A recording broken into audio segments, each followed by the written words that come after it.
ஒரு மக்களால் தேர்ந்தெடுக்கப்பட்ட ஒரு அரசுக்கு எதிராக அதே போன்ற ஒரு இணையான ஒரு அரசை நடத்த முயற்சி செய்கிறார் ராஜேந்திர அர்லேகர்.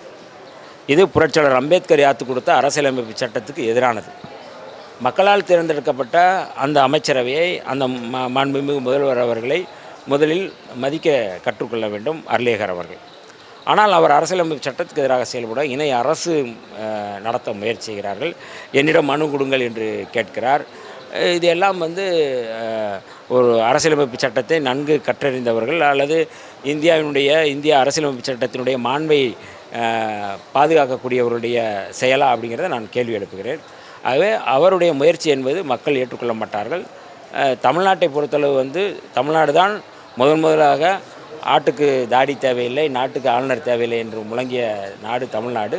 ஆகவே அர்லேகர் அவர்களுக்கு அதெல்லாம் தெரியுமா என்று தெரியவில்லை. ஆகவே அவருடைய செயல்பாடுகள் எப்போதுமே வெற்றி பெறாது.